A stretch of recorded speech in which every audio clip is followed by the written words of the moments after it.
no versículo de número 9, Gênesis 17, 9.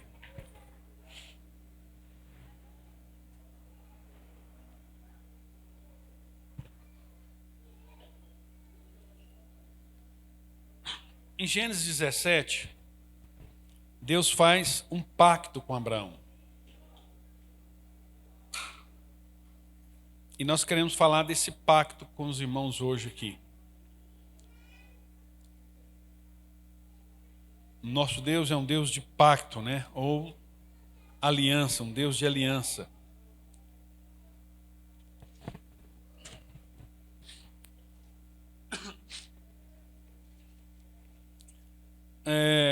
Nós vamos ler Gênesis 17, nós vamos ler aí a partir do versículo 9, que diz assim, do capítulo 17, versículo 1, Deus vai falar com ele. Vamos ler a partir do versículo 1 rapidinho, né? Quando Abraão estava com 99 anos de idade, o Senhor apareceu a ele e disse: Eu sou Deus Todo-Poderoso, faça a minha vontade e seja íntegro. Farei uma aliança com você e multiplicarei grandemente os seus descendentes. Então Deus está falando que vai fazer uma aliança, um pacto com Abraão, e que nesse pacto Abraão, que estava com 99 anos de idade, ele seria pai. A minha parte é fazer de você um pai. Né? Em versículo 4 ele fala aí, olha aí. Versículo 4. Esta é a minha aliança com você. Você será pai de muitas nações. E quando Deus está falando com Abraão de ser pai, Deus não estava falando apenas de Isaac. Preste atenção nisso. Sempre a Bíblia, existe uma verdade literal na Bíblia. Por trás de uma verdade literal, tem uma verdade subjetiva, algo que Deus está querendo compartilhar conosco. E quando Deus estava falando para Abraão que ele ser pai, estava falando, você vê que vai ser pai de nações. E Abraão, ele vai, lá no capítulo 22, quando Deus prova a fé de Abraão, Abraão vai ser chamado de amigo de Deus e pai da fé. Pai da fé. Então, todos os que creem em Jesus Cristo são chamados filhos de Abraão. Projeto para nós aí, Guilherme, é Gálatas 3:29. Presta atenção nisso. Gálatas 3:29. E agora, olha só o que diz a Bíblia. Que somos de Cristo, somos os verdadeiros descendentes de Abraão. E todas as promessas que Deus fez a ele pertencem a nós. Então, quando Deus está falando que levantarei filhos de Abraão, Deus não está falando de judeus somente, mas Deus está falando principalmente de filhos na fé. Deus está falando de mim, de você, de todos nós. Deus está fazendo uma aliança com você, com Abraão. Você vê que lá na parábola do rico e Lázaro, a Bíblia fala que quando Lázaro morreu, ele foi para o seio de Abraão. E Abraão ali simboliza Deus Pai. Então, é um exemplo de paternidade. Deus usa o próprio Abraão para representá-lo como pai. Então, Abraão vai se tornar o pai da fé.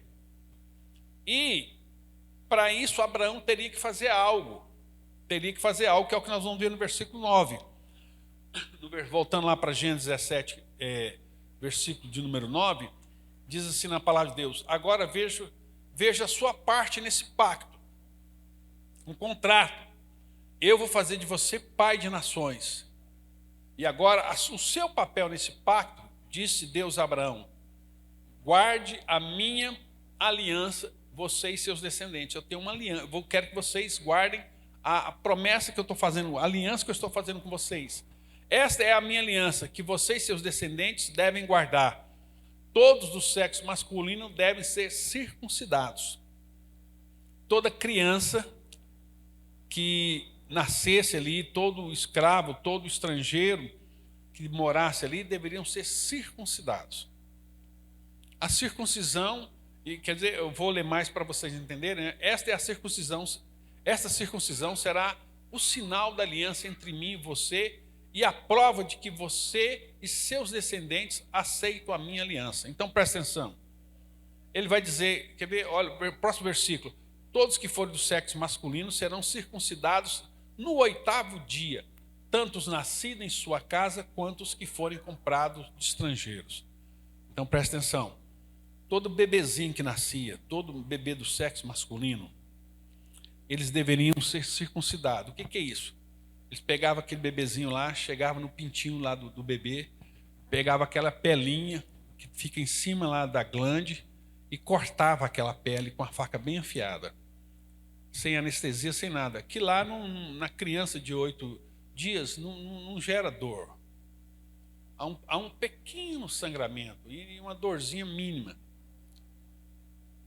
Em adulto aquilo é bem mais complicado, né? Mas numa criança aquilo, por isso que era no 8º dia. E essa marca, isso é uma marca que o judeu tem até hoje. Inclusive isso muitas vezes prejudicou ele, né? Os nazistas, para saber se uma pessoa era judia ou não, eles olhavam, mandavam que eles mostravam a genitália para saber se o cara era judeu ou não. Então é uma marca física. Presta atenção, no Velho Testamento, Deus colocou uma marca física para falar que você tinha o selo da promessa, para falar que você era filho de Deus, era um sinal exterior.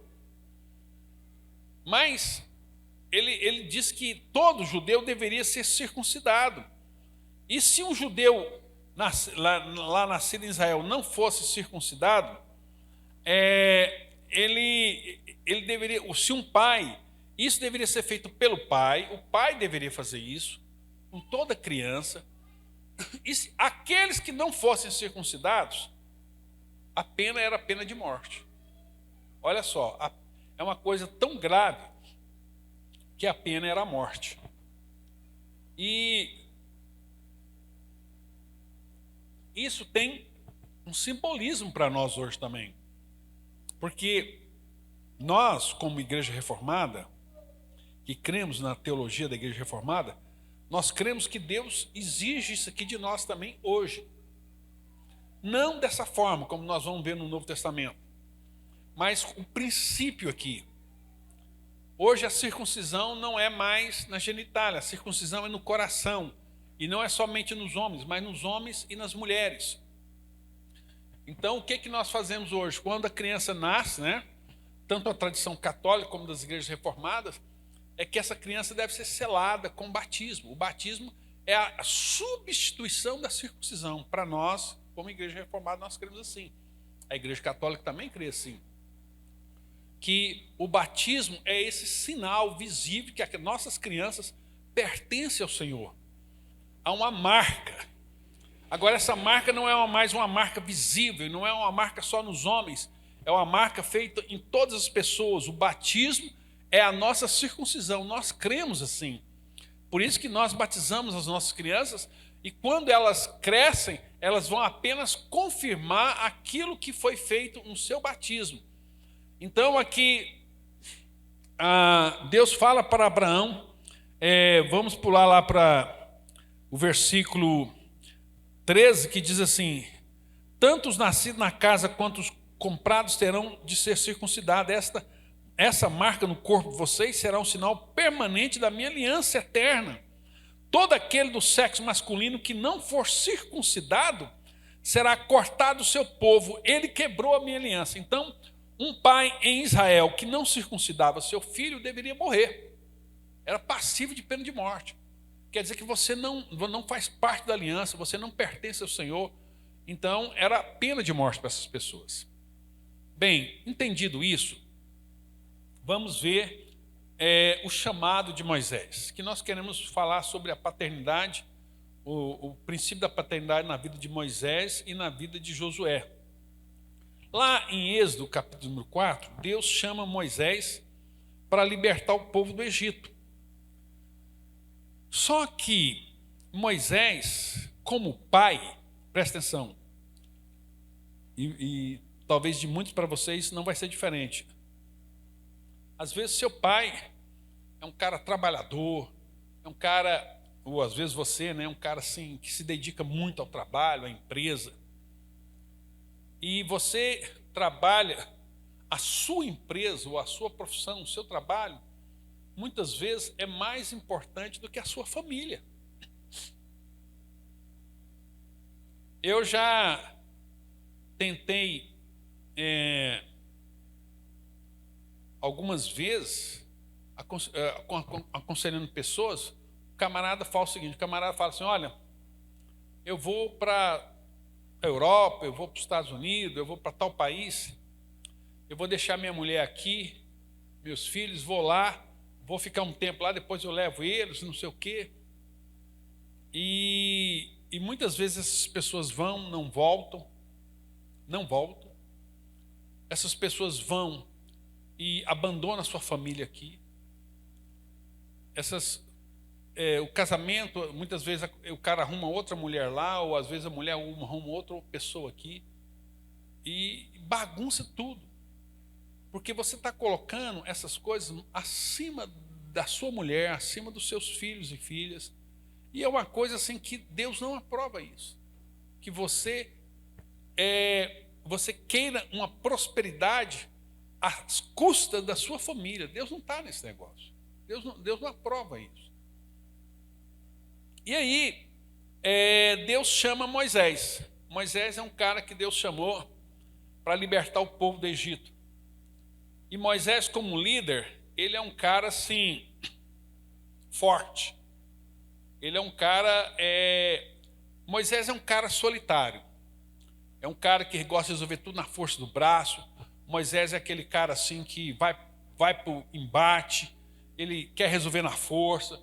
Um dia ele viu um egípcio judiando judeu, ele foi lá e matou um egípcio.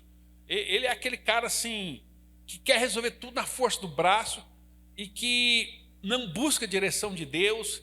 É aquele cara assim que faz as coisas do jeito dele, que você às vezes dá um conselho para ele e fala assim, a sua ideia é muito boa, mas nós vamos fazer do meu jeito. Aquela pessoa assim, meio truculenta. E quando Deus chama Moisés, olha só que interessante, para fazer isso aqui, para tirar o povo do Egito, precisava de um líder forte como Moisés. Mas olha só, Êxodo capítulo 4, nós vamos ler aí, a partir do versículo de número 18, diz assim, Moisés voltou para casa e disse ao seu sogro, Jetro, permita-me voltar. Deus havia falado para ele, aparecido para ele, vá para o Egito tirar meu povo, né? Permita-me voltar ao Egito, quero ver se meus parentes ainda estão vivos. Disse-lhe Jetro, vá em paz. Nesse tempo o Senhor falou com Moisés em Midian e disse a ele, você pode voltar tranquilo para o Egito, digo isso porque todos aqueles que queriam matar você já morreram. Então Moisés colocou a sua mulher e os seus filhos num jumento e voltou para o Egito. Moisés levou com ele a vara de Deus. Agora preste atenção nessa conversa de Deus com Moisés. Moisés tinha um filho mais velho, o filho primogênito dele, que não era circuncidado, o Gerson. Moisés conhecia a lei, conhecia o mandamento de Deus, mas o filho mais velho dele não era circuncidado. E a Bíblia não fala por que ele não circuncidou o filho. Não diz o motivo. Então você vê que na paternidade dele, ele cometeu um grande equívoco aqui. E a pena para um judeu que não circuncidava o seu filho era a morte.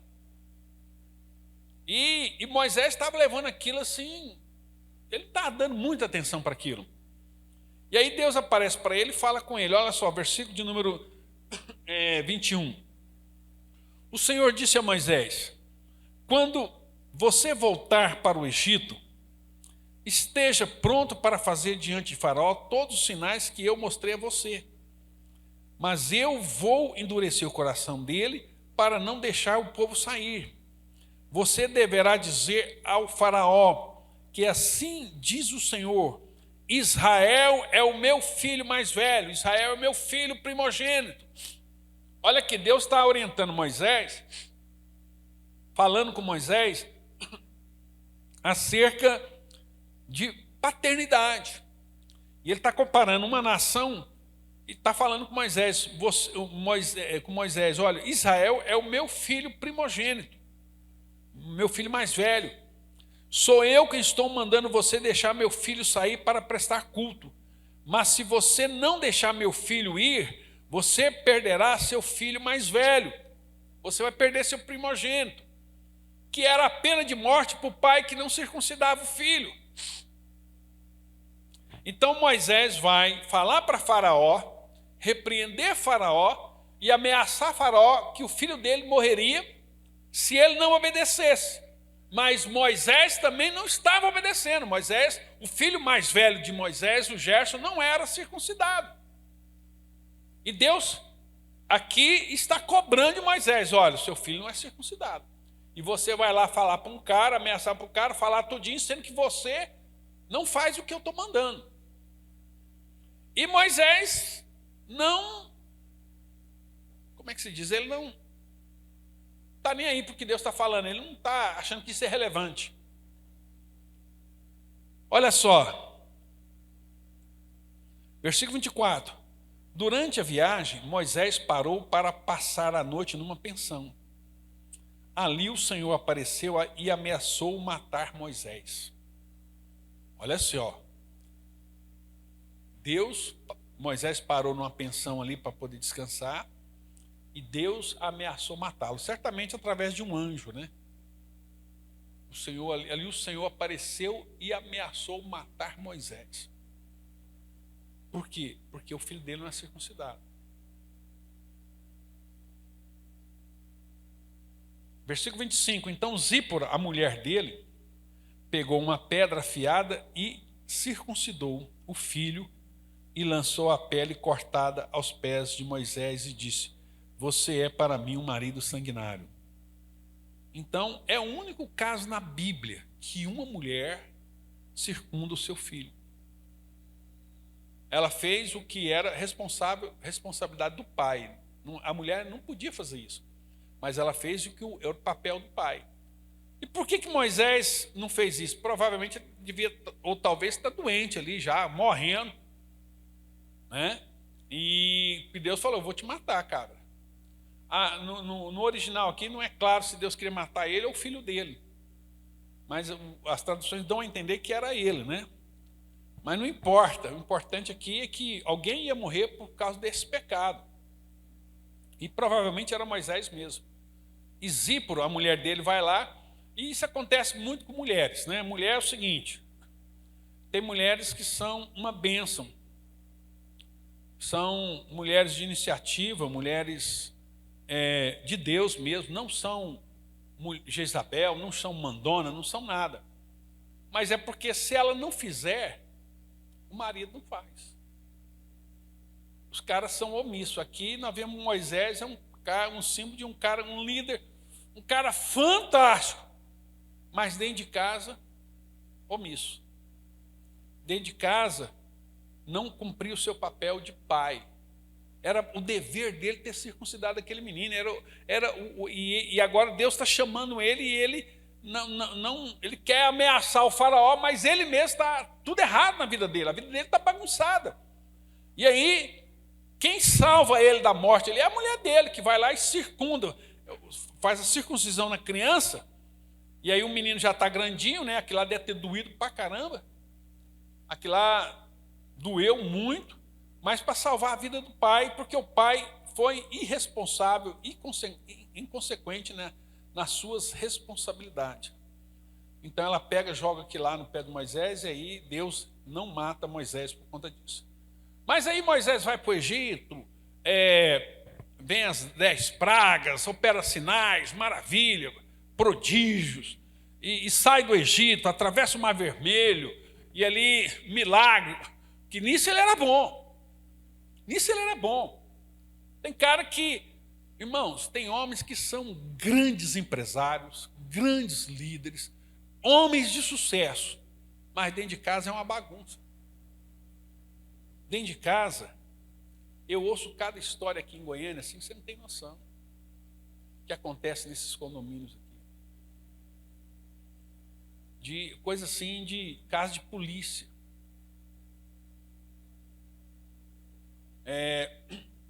Esse tempo atrás eu estava com um rapaz de uma família tradicional aqui de Goiânia, E eu tinha saído com o Paulo Júnior e esse irmão, e Paulo Júnior, eles me pegaram aqui, depois ele veio me trazer aqui, ele largou o Paulo Júnior na casa dele, foi me largar aqui. Aí eu falei, você mora aqui nesse condomínio? Não, sai daqui, graças a Deus. Eu falei, você saiu daqui? Não, eu estou morando no setor Bueno agora, tal. Eu falei, por quê? Pastor do céu, aqui você não tem noção, aqui é droga, é prostituição, é bagunça. Eu falei, eu tenho que tirar minha família daqui. Pais inconsequentes, pais irresponsáveis, pais que não põem limite para os seus filhos, o negócio corre assim solto, antro de droga, de prostituição, de bagunça, de coisas terríveis, que não é nem minha lista dizer aqui para os irmãos. E ele falou, graças a Deus, saí daqui para salvar minha família, para salvar meus filhos. E aqui, e um homem, é papel do homem cuidar, não importa se a sua empresa está maravilhosa, se você é um grande líder, se você é um coronel no exército, na polícia, não importa, se na sua casa está tudo bagunçado. Eu queria ler com vocês lá em 1 Timóteo, aqui dentro desse contexto aqui, 1 Timóteo capítulo 3, rapidamente, nós vamos continuar aqui. 1 Timóteo capítulo de número 3, versículo de 1 ao 5, lê para nós aí, vou ler com vocês aqui no telão.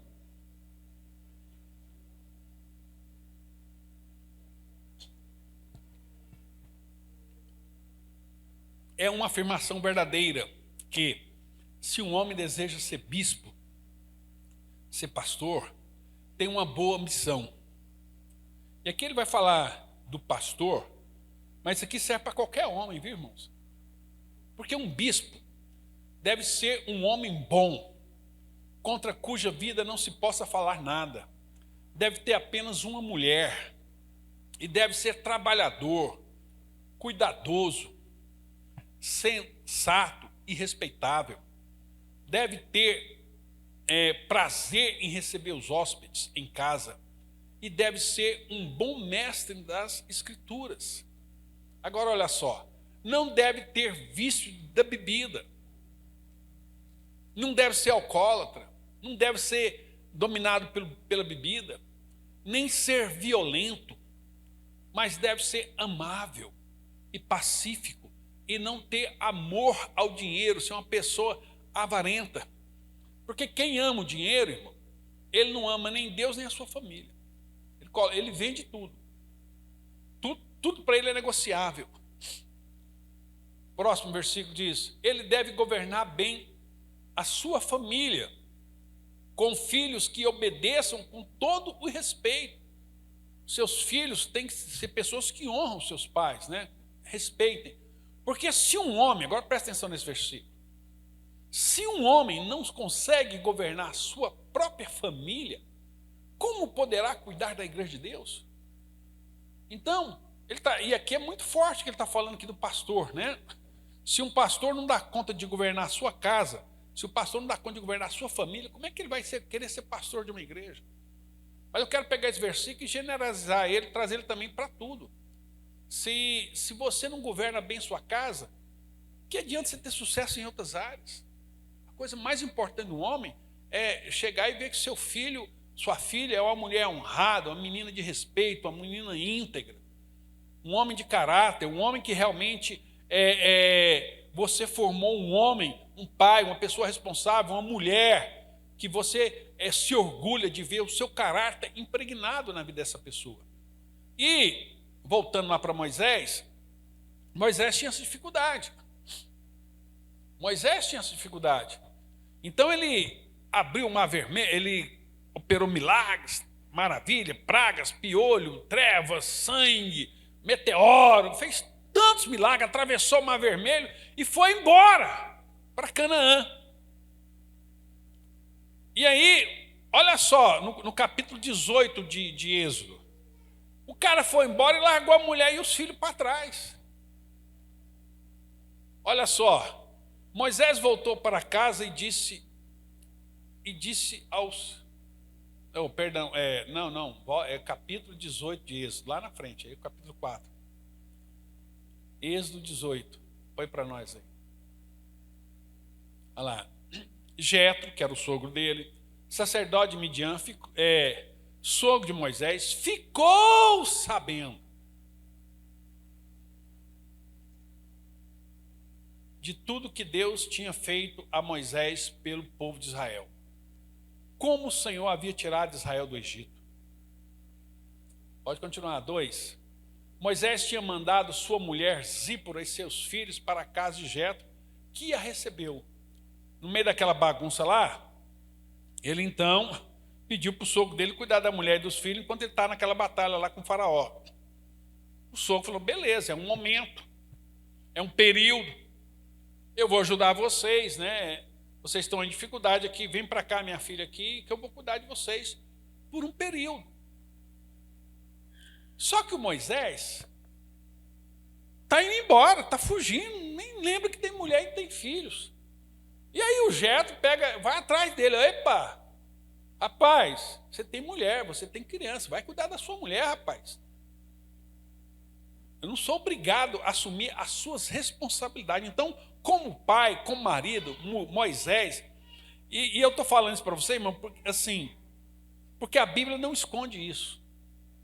Ao mesmo tempo que a gente conhece o lado maravilhoso de Moisés, mas a Bíblia também, de Moisés, de Davi, a Bíblia escancara os defeitos dessas pessoas. E olha só, Moisés tinha mandado sua mulher Zípora e seus filhos à casa de Jetro, que a recebeu. Com os seus 2 filhos, um se chamava Gerson, pois Moisés disse, sou forasteiro em terra estranha. O outro se chamava Eliezer, pois Moisés disse, o Deus de meu pai foi a minha ajuda e livrou-me da espada do faraó. Jetro, o sogro de Moisés, com os filhos de Moisés e a sua mulher, foram ao encontro de Moisés no deserto. Chegaram ao acampamento de Israel, perto do monte de Deus. Se Jetro não tivesse pegado a filha dele com os netos e corrido atrás de Moisés, Moisés tinha vazado na braquiária. Ele estava ocupado demais. Tem muitos homens que têm esse problema, né? Ocupado demais para dar atenção para sua filha, para o seu filho, para sua mulher, para sua casa. E aqui Deus está fazendo para nós, está fazendo uma advertência, né? Jetro mandou esse recado a Moisés. Eu, seu sogro Jetro, estou indo encontrá-lo e comigo estão a sua mulher e seus filhos. Eu vim aqui com as mulheres e filhos para poder transferir a responsabilidade que é sua para você. Então Moisés é esse cara relapso. Agora vamos ver lá em Josué. Nós vamos, olha o que a Bíblia diz aqui em Josué, no capítulo número 4 também. Josué, capítulo número 4, e nós vamos ler aí a partir do versículo número 19. Você vê que Moisés era aquele cara tão relapso com a família, que quando ele liderou o povo no deserto, ninguém era responsável dele manter a ordem, e ninguém que nasceu no deserto, aquelas crianças todas que nasceram no deserto, ninguém foi circuncidado. Olha que bagunça, irmão. O cara é um líder fantástico, o cara é um homem que Deus usou, que fez sinais maravilhosos. O cara levantava o cajado, o mar abriu. O cara levantava o cajado, o sol escureceu. Né? Havia uma grande eclipse que ficou tudo escuro. O cara levantava o cajado, descia meteoro do céu. O cara tinha poder, tinha autoridade, o cara tinha tudo. Mas a família dele era bagunçada. A família dele era bagunçada. E que adianta você ser esse cara maravilhoso, esse cara fantástico, se a sua casa está toda bagunçada? Então, quando você vai... quando Moisés morre aqui, olha só o que a Bíblia fala, a bagunça que ele deixou. Nenhum menino foi circuncidado, olha só. E agora Josué assume. E Josué pega o negócio todo bagunçado. Esse milagre aconteceu no 10º dia do primeiro mês. Nesse dia todo o povo cruzou o Rio Jordão. Quer dizer, quando eles foram atravessar o Rio Jordão, que os sacerdotes pegaram a Arca da Aliança, colocaram o pé na água, Deus represou o rio. O rio ficou represo, levantou uma coluna grande, igual o Mar Vermelho. Os sacerdotes ficaram no meio do rio e as pessoas passaram. Depois que as pessoas passaram, ele vai pegar 12 pedras, o sacerdote sai e aí a represa solta, o rio segue o seu curso. Então, e ali, quando esse milagre, é disso que ele está falando, esse milagre abriu o rio Jordão, né?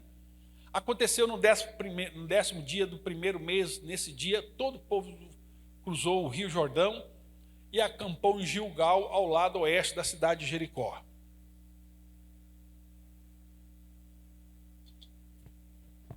E ali as 12 pedras tiradas do Jordão foram empilhadas por Josué como monumento. Note aqui a diferença de Josué e Moisés. Josué, quando Deus faz algo milagre, assim, algo fantástico, ele celebra aquilo e fala: vamos fazer aqui um monumento. Olha só o que ele diz, versículo 21. Então Josué voltou a explicar a finalidade das pedras. No futuro, disse ele, quando os filhos perguntarem aos seus pais o que significa essas pedras, olha só, a preocupação de Josué: nós temos que ensinar os nossos filhos, nós temos que cuidar da nossa casa, nós temos que cuidar da mulher, nós temos que cuidar das crianças, nós temos que deixar para os nossos herdeiros um legado, um modelo, uma inspiração. Você vê que Josué é completamente diferente de Moisés. Aqui ele fala isso aqui, ó, quando os nossos filhos perguntam: para que essa pilha de pedra? O que é isso? É para dizer para eles: olha, meus filhos, isso aqui foi quando nós atravessamos o Rio Jordão, Deus abriu o Rio Jordão, nós atravessamos aqui para tomar posse da promessa. Olha só que coisa interessante.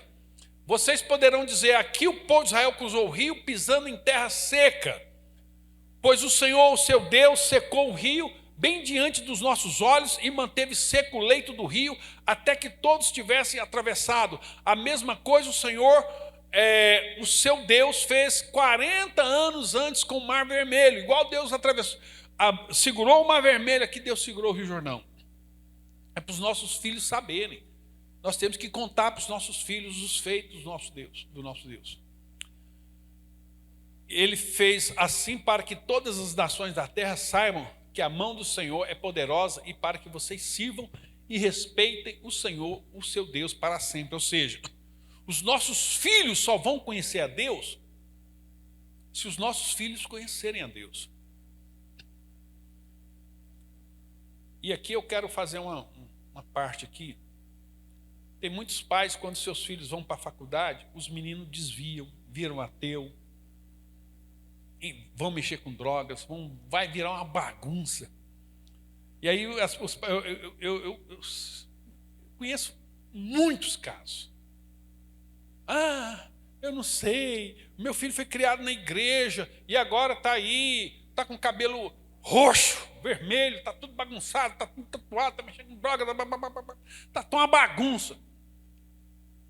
Mas seus filhos, eles nasceram no evangelho, mas foram ensinados pelo Senhor.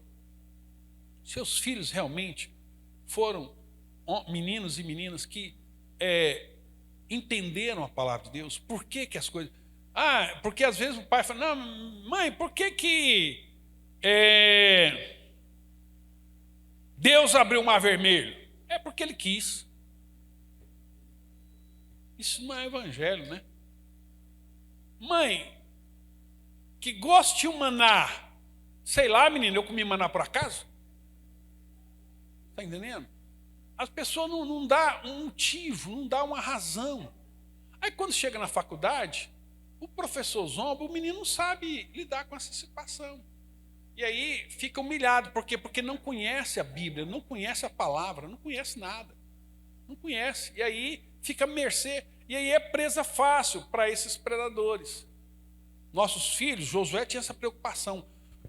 Os nossos filhos só vão amar o Senhor, vão ser homens íntegros, de caráter, honestos, pessoas justas, de equidade, se os nossos filhos conhecerem a Deus. Então nós temos que gastar tempo com os nossos filhos, ter referenciais com os nossos filhos. Continuando aí, ele entra no, olha só, ele entra no capítulo 5, e a história continua. Aqui é interessante. No lado oeste do Rio Jordão, onde hoje é a Jordânia, né? Então Eles vieram pelas costas, não vieram pelo Mediterrâneo, vieram pelas costas ali, onde é a Jordânia hoje, né? No lado oeste do Rio Jordão, viviam os amorreus e os cananeus. Estes moravam à beira do mar Mediterrâneo. Quando os reis desses povos ficaram sabendo que o Senhor tinha secado o rio Jordão para o povo de Israel passar, perderam a coragem e ficaram paralisados de medo. Eles viram que realmente Deus estava com Israel. 2. O Senhor mandou Josué separar um dia para fazer facas de pedra e circuncidar todos os israelitas do sexo masculino. Presta atenção.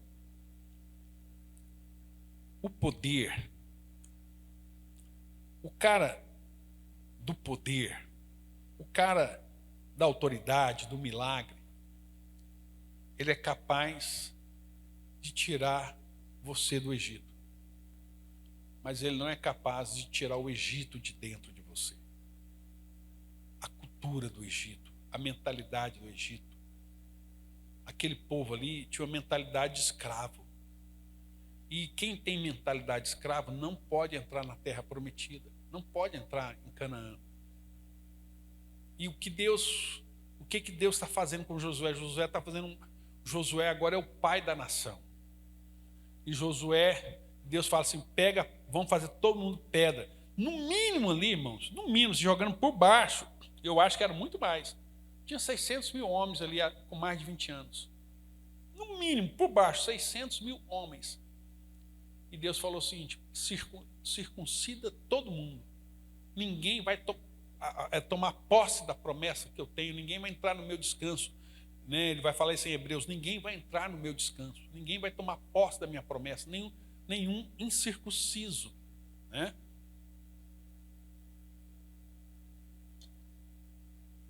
Ele continua, versículo 3.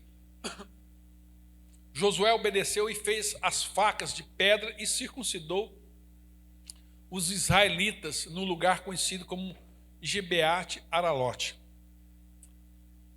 Agora presta atenção. Olha a bagunça que Moisés fez lá atrás. Ele fez isso porque todos os homens aptos para a guerra que tinham sido circuncidados quando Israel saiu do Egito haviam morrido. O povo que saiu do Egito, que era circuncidado, morreu. Todo o povo que saiu havia circuncidado, mas todos os meninos que nasceram durante a viagem no deserto, depois da saída do Egito, não havia sido circuncidado. Ou seja, Moisés não circuncidou o filho dele e não ensinou a nação a circuncidar, e todos os meninos que nasceram no deserto, ninguém era circuncidado. Na nossa linguagem, ninguém era batizado, ninguém tinha a marca da promessa, ninguém tinha o sinal de Deus, o sinal da aliança, o sinal do pacto, ninguém. Irmão, como é que Moisés comete um absurdo desse? Que tipo de pai é Moisés que larga um negócio bagunçado? Ele não circuncidou nem o próprio filho, foi a mulher dele que teve que circuncidar o menino, agora ele deixa a nação toda bagunçada. Que tipo de liderança é essa? Um cara que fez tantos milagres, os maiores milagres da Bíblia foi feito por esse cara, mas o cara não era capaz de liderar a sua casa, a sua família. O cara não foi capaz de liderar a nação nos princípios básicos. E a gente fica com dó de Moisés, quando chega ali em Deuteronômio, ali, né? Que Deus deixa Moisés subir lá no monte, olhar de longe a terra prometida, mas não deixa Moisés entrar. Antigamente eu ficava com dó de Moisés, eu lia a Bíblia e chorava. Meu Deus, coitado, por que não deixou o cara entrar? Ele falava assim para Deus, deixa eu entrar em Canaã. Deus deixa. Deus falou, não. E lá em Deuteronômio, lá, ele vai insistindo, Deus fala, não, e não toca mais nesse assunto, você não vai entrar. Eu falava, nossa Deus, para que isso? O senhor está sendo muito rígido com o cara fez tanta coisa. Hoje eu entendo, não tinha que entrar mesmo, não, irmão. Sabe por que não tinha que entrar? Por causa disso aí, ó. Porque nenhum incircunciso toma posse da promessa de Deus. Ele não circuncidou a nação. Nenhum incircunciso recebe a herança do Senhor. Nenhuma pessoa que realmente não foi batizada no Espírito, lá no seu coração, pode viver uma vida plena. Todo o povo que saiu havia sido circuncidado, mas todos os meninos que nasceram durante as viagens no deserto, depois da saída do Egito, não haviam sido circuncidados. O povo de Israel ficou perambulando pelo deserto por 40 anos. Sabe quantos dias era a viagem, irmãos? 11 dias. Põe aí para mim, Guilherme. Depois volta nesse versículo aí, não perde não. Deuteronômio capítulo 1. Versículo, eu acho que é o 2 ou 3, olha lá, Deuteronômio capítulo 1. Olha lá, 2. São necessários 11 dias de jornada do Monte Horebe a Cades Barneia pelo caminho que atravessa a região da montanhosa Seir. Era 11 dias, irmão. Você sai do Egito, 11 dias você chega em Canaã. Mas sabe quanto tempo que eles demoraram? 40 anos. Sabe por que 40 anos? Porque ele falou, todo mundo, que vai morrer todo mundo. E vai surgir uma outra geração para assumir, porque essa geração não vai tomar posse da minha promessa.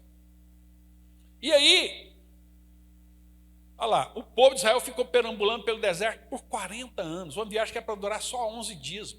11 dias. E muitas vezes acontece na sua vida, na sua família, você luta, você não recebe a bênção de Deus porque você está desobedecendo princípios. Até que os que tinham a idade para guerrear, 20 anos para cima, né, quando saíram do Egito, morreram nesse período porque tinham desobedecido o Senhor. Por isso o Senhor tinha dado a palavra de que eles não iriam entrar na terra que tinha prometido aos seus antepassados, terra em que jorram leite e mel. E Moisés, irmão, esse tipo de pai é aquele que tem filhos revoltados, filho com raiva do pai, filho com raiva, e ele transfere isso para Deus, porque Deus é assim, porque Deus é ruim, a pessoa começa, porque ela olha para o pai e começa a ver Deus no pai. Olha o versículo 7. Assim, Josué fez com que os que nasceram e cresceram durante a longa viagem fossem circuncidados.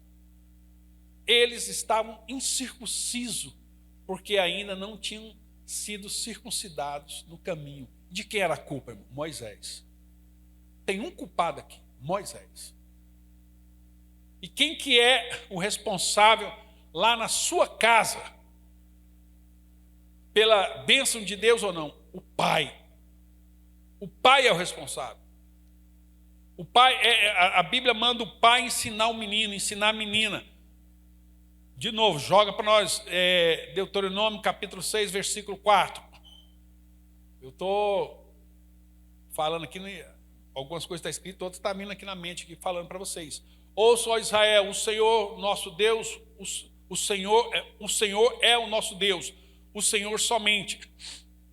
Ame o Senhor, o seu Deus, de todo o seu coração, de toda a sua alma, com todas as suas forças. Medite sempre nessas palavras que hoje eu estou ordenando. Ensine-as com diligência aos seus filhos. Converse sobre elas quando estiver em casa.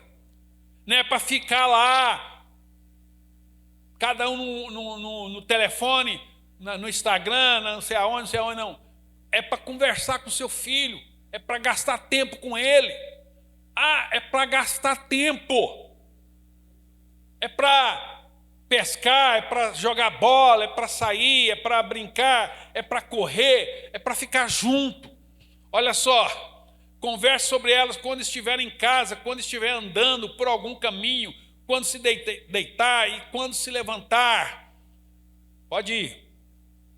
Amarre esses mandamentos nos braços como um constante lembrete, fixe-os na testa, bem como nos batentes das portas da sua casa e nos seus portões.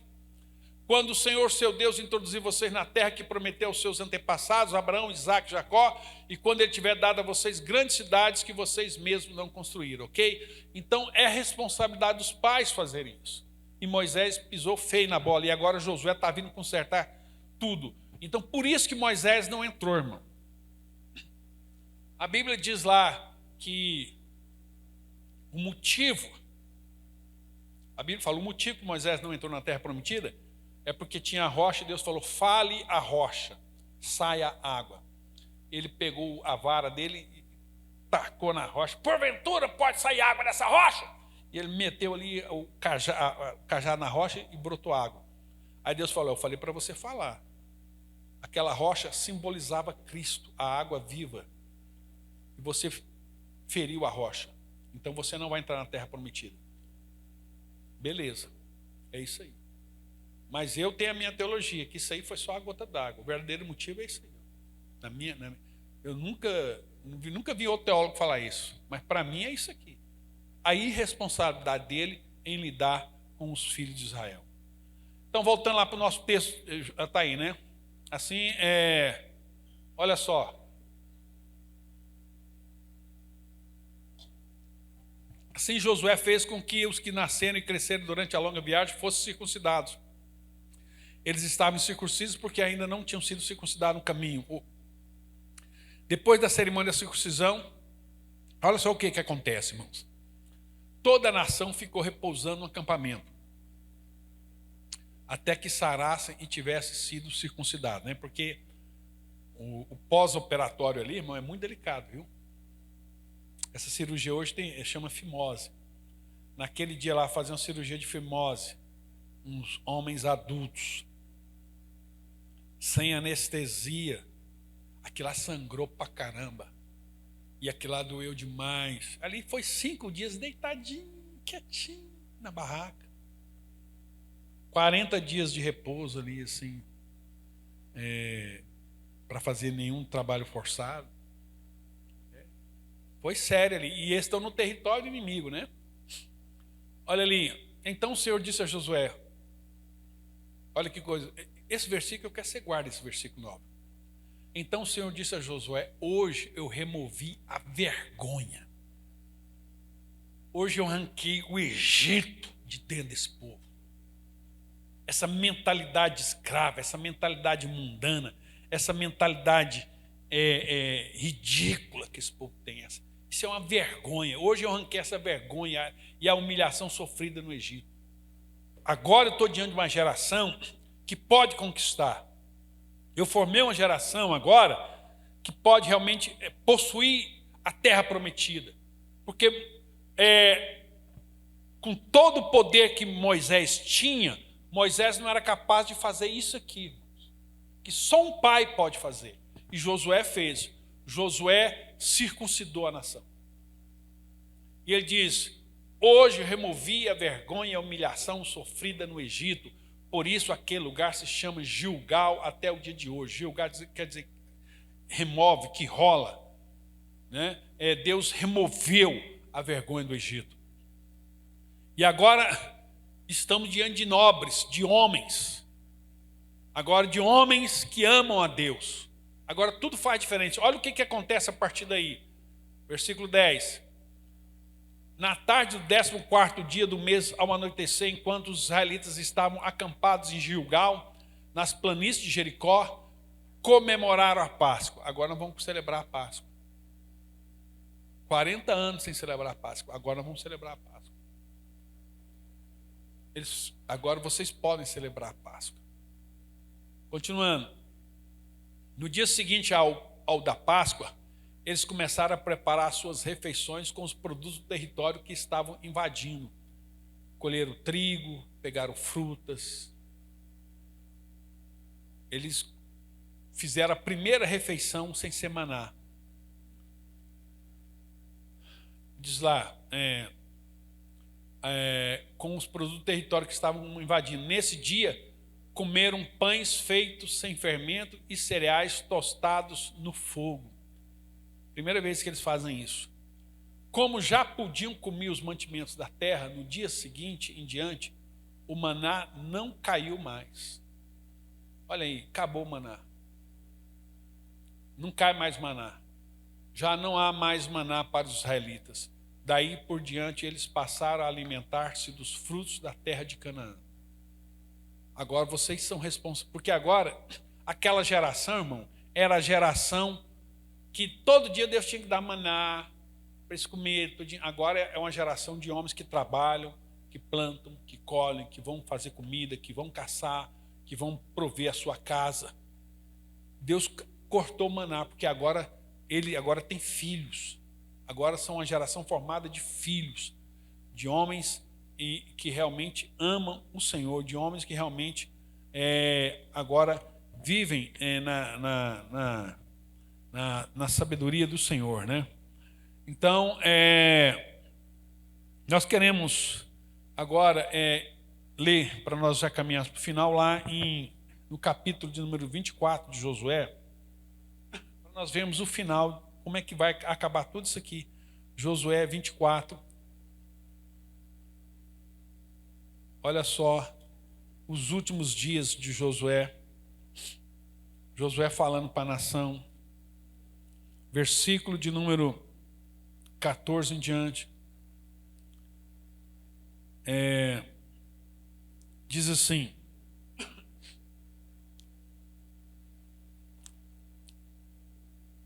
Josué chama a nação a fazer uma aliança com Deus. Diz assim: agora temam ao Senhor e sirvam a Ele com sinceridade e fidelidade. Joguem fora os deuses que seus pais adoravam quando viviam lá no rio Eufrates e no Egito.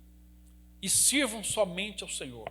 Olha a pressão que ele está falando sobre a nação.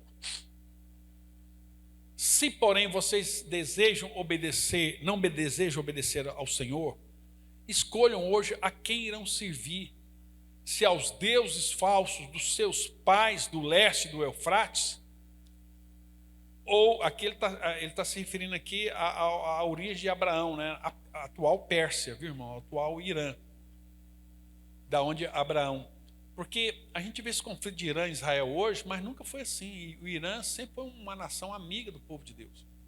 Abraão era de lá, né? Então, olha só, na Caldeia, né? Olha só, os deuses falsos do leste do Eufrates ou os deuses falsos dos amorreus em cuja terra hoje habitam. Quanto a mim, olha só o que ele está falando aqui. Isso aqui é o papel de um homem. Quanto a mim, e eu falo pela minha casa, o homem é o sacerdote do lar, o homem fala pela casa dele. Quanto a mim, ouçam bem, eu e a minha casa serviremos ao Senhor. Não tem plano B. Meus filhos não têm outra opção. Meus filhos não têm outra opção. Ninguém na minha casa, todos nós vamos servir ao Senhor. E aí eu vejo muitos homens fracos, né? Até mesmo pastores, né? Eu tenho a oportunidade muitas vezes de estar conversando com pastores, orientando. E eu falo assim, cara, você está equivocado na forma. Não, mas meu filho já é adulto. Meu filho já é homem. Não interessa, meu irmão. Você é o pai deles. Você tem que exercer sua autoridade. Você tem que ensinar seus filhos. Você tem que falar com eles. Você é o pai. Você não pode deixar o negócio ficar dessa situação. Você tem que estar presente na vida do seu filho. Não pode ser assim. Olha só. Se eu e minha casa, versículo 16. Então o povo respondeu: nunca abandonaremos o Senhor, nunca serviremos outros deuses. E foi o próprio Senhor, o nosso Deus, que nos libertou, os nossos pais da escravidão do Egito. E eles vão narrando aí, e vamos pular para nós ganharmos tempo. Aí, versículo de número 22. Pode pular para o 22. Disse então Josué: vocês são testemunhas do que hoje mesmo disseram.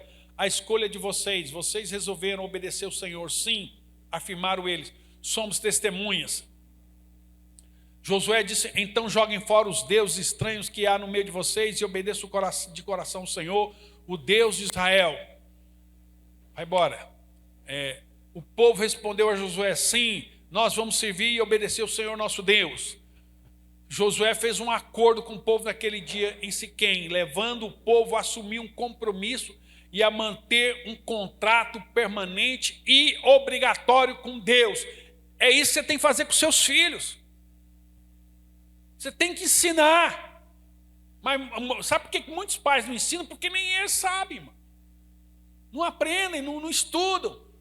Não dá conta de responder aos filhos os questionamentos básicos. Né? E por isso que os nossos filhos, muitos filhos estão se perdendo aí. E Josué registrou a resposta do povo do livro da lei de Deus, Depois tomou uma grande pedra, e o bom de Josué, o Josué era um homem de altar, um homem de marca, de sinais. Pregou uma grande pedra e ergueu debaixo do carvalho que havia ao lado do tabernáculo do Senhor. Então Josué disse a todo o povo de Israel: esta pedra nos será por testemunho. Ele colocou lá antes aquelas 12 pedras, aqui agora é uma outra pedra, uma rocha grande, né? Ela ouviu todas as palavras do Senhor, que o Senhor nos disse, portanto, ela será testemunha. Por que ele pegou uma pedra? Porque uma pedra vive para sempre, né? É um sinônimo assim, daquilo que é eterno, daquilo que dura. Essa pedra é testemunha do que o Senhor falou, que o Senhor nos disse, portanto, ela será testemunha para depor contra vocês, caso não cumpram a palavra.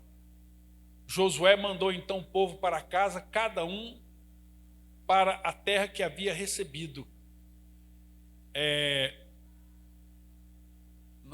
Pulou algum versículo? Não, parece que pulou um versículo. Certo, recebido. Passando algum tempo, Josué, filho de Nun, servo do Senhor, morreu aos 110 anos de idade. E o enterraram na propriedade que tinha recebido por herança em Timnat-Serra, na região montanhosa de Efraim, ao lado do norte das montanhas de Gaás. E esse cara deixou para nós um modelo, uma referência, um exemplo de paternidade, um exemplo de um homem que ama a sua família, um homem que ama a sua nação. E que nós, irmãos, possamos aprender com eles. Hoje está celebrando o Dia dos Pais, né? E nós preparamos essa palavra para falar com os irmãos. Ela é mais direcionada aos pais mesmo, né? Para que realmente o Senhor possa nos abençoar ricamente. E eu só quero ler com os irmãos um último versículo para nós encerrarmos. Podemos até colocar-nos em pé agora, nesse momento, que se encontra em Colossenses, capítulo de número 2, versículo 11 e 12, Colossenses 2, 11 e 12. Diz assim: quando vocês foram a Cristo, Ele os libertou dos seus maus desejos, não por meio de uma operação física de circuncisão. Então presta atenção. Hoje, a circuncisão ela foi substituída pelo batismo. Para nós que cremos na teologia do pacto, na teologia da aliança, nós cremos que aquela aliança que Deus fez com Abraão permanece até hoje. E que aquilo que Deus falou para Abraão passou para nós no Novo Testamento. E que a circuncisão agora não é mais física. E não só nos homens, mas a circuncisão é nos homens e nas mulheres. Mas agora ela acontece no nosso coração, no nosso espírito.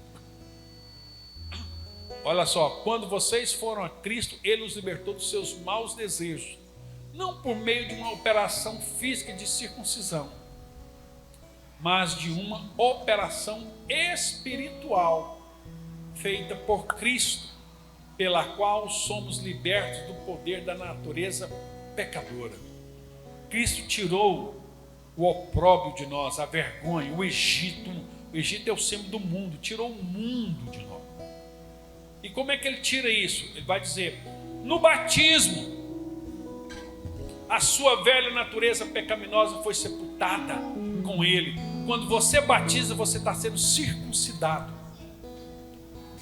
Criança, adulto, seja, quando você for batizar, o batismo é a sua circuncisão. Então você que ainda não é batizado, você precisa entender isso. O sinal de Deus na sua vida é o batismo.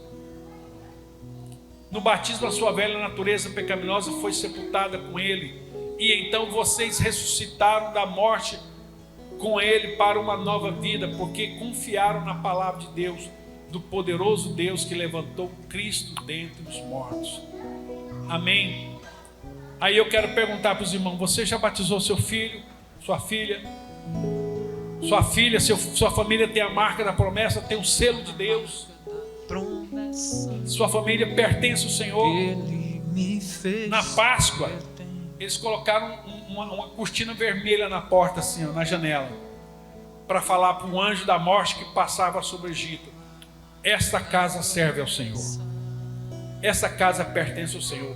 E o anjo da morte não tinha poder sobre aquela casa.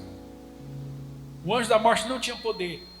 E hoje essa faixa, essa cortina é o sangue de Cristo que está derramado em nossas vidas. O sangue de Cristo está derramado na sua casa, no seu marido, na sua mulher, nos seus filhos, nas suas filhas. O sangue de Cristo está sobre nós.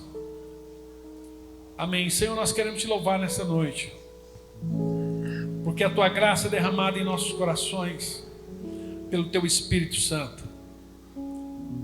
Te louvamos porque fomos selados com o teu Espírito Santo. Temos em nosso coração a circuncisão do Senhor, a marca da promessa. O Senhor nos marcou lá na cruz. Somos teus filhos. Somos comprados pelo teu sangue. Somos filhos da fé de Abraão. Fazemos parte da promessa que o Senhor fez a Abraão, em nome do Senhor Jesus. Te louvamos, te agradecemos. Eu quero abençoar cada família aqui nessa noite, Pai. A cada pai, a cada mãe, a cada homem, a cada mulher, a cada filho, filha. Eu quero que a bênção do Senhor, a bênção que o Senhor prometeu a Abraão, como diz lá Paulo falando em Gálatas 3:29, que tudo aquilo que foi dado a Abraão pertence a nós, porque somos herdeiros de Abraão, porque nós estamos em Cristo. Que a tua bênção seja sobre cada família aqui hoje, e que a graça do nosso Senhor Jesus Cristo, que o amor de Deus, que a comunhão e a consolação do Espírito Santo seja com você e sua casa hoje para todos sempre. Amém.